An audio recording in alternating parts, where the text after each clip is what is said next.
All right, so I wanted to make a video on how to get better at playing chess. You can see I'm a 1907 rated player here. My opponent's playing a clown opening, so don't worry about them. But um, obviously I'm going to sacrifice this pawn.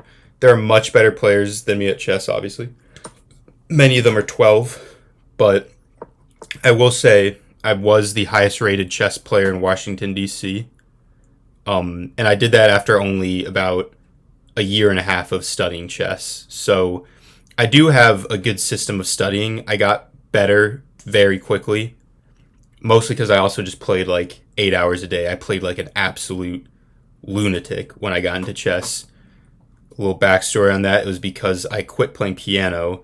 My parents weren't happy because I was applying to colleges, and colleges want you to have a lot of good stuff on your resume.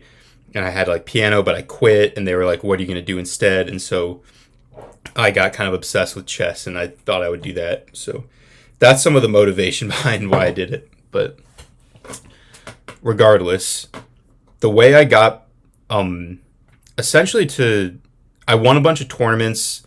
I got to like an 1800-ish rating. My top was 1870 over the board in a classical chess. Again, pretty solid rating. Not like the most impressive thing, but in the time I did it, it's pretty good. I lost my train of thought. This guy's playing questionable moves in the opening. Let me just take a second to think about this here. You gotta focus in chess. That's one thing. That's definitely true. This move has to be good at some point. I'm gonna sacrifice this pawn. Oh wait, is it a sacrifice? Takes. It's not a sacrifice, but I want to sacrifice it. I don't even want to take back. Yeah, so back onto what I was saying. The best thing I did to get good at chess quickly was to watch better players than myself play and explain their moves. And that can be generalized to almost any discipline, in my opinion. When you can see what more skilled and more experienced players do, you get an extremely unfair advantage if you actually pay attention, because they are giving you the blueprint for playing better. They're doing all of the things. And the other thing in chess, no one ever makes a move without a very, very strict intended purpose for the move. So let's play this.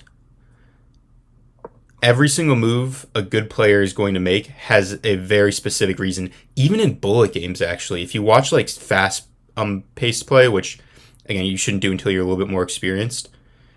Even in bullet games, if you watch like really good bullet players, all of their moves are like, even in time trouble, they're amazing because they're just so trained to make every single move count and be purposeful.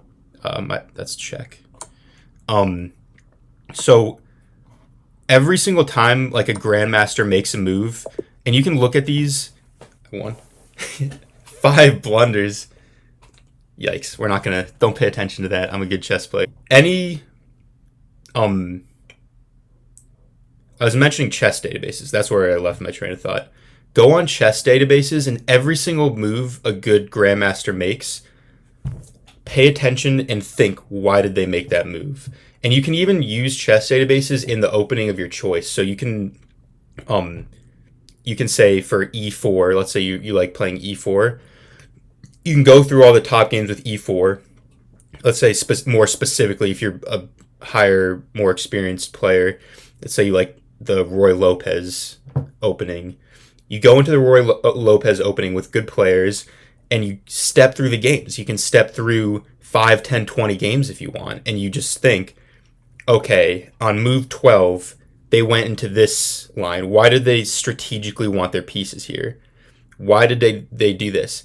And maybe at first you won't be able to understand, right? Like, the better you are at chess, the more you're going to be able to understand why grandmasters made their moves. So a good starting point into that is to, let's say you're around like the 1,000 rating level, or like 800 to 1,000. Watch grandmasters explain what they're doing on like Twitch or YouTube. Watch them talk about. Let me get rid of this. This is just sorry on a different note. We don't have to worry about that. The blunders.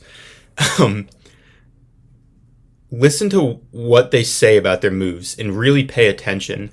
And then obviously you want to play, right? You're not going to get better if you don't play. But I can attest to the fact that if you just play chess, you're not going to get better. I haven't gotten much better at chess for about maybe 3 years. I just do it for fun. I get some ice cream that's now melted, and I just play chess because it's like fun and it's relaxing. But when I was actually trying to improve and get better, I would have to alternate between playing and then studying. You don't want to do too much of either. Because if you just study, you're going to lose all that information eventually. You're not putting it into practice. If you just play, you're going to eventually reach the cap of your knowledge. You're not going to get much better. So you want to alternate between those things, but if you have one takeaway of how to get better as fast as possible, it's between alternating playing and studying. You study, you play, you study, you play, and when you study, go through the games of better players and try to mimic their kinds of strategies, where they're placing their pieces, what kind of attacks they're going into, how they attack. And again, you can do other stuff if you like puzzles, if you like Puzzle Rush or whatever. I know those are like pretty popular. I'm not the hugest fan, but you do need to be good tactically, obviously. Everyone's going to be different in their like optimal strategy of studying. If you're really bad at tactics, maybe do puzzles, but that's the big thing. Like note down what good players do, look at the tactics that they execute, and then try to mimic those themes in your games. So that's pretty general advice. I'll probably make more videos about like some examples of that or specific strategies I've taken, but in general, that would be my biggest piece of advice. So, all right, see ya.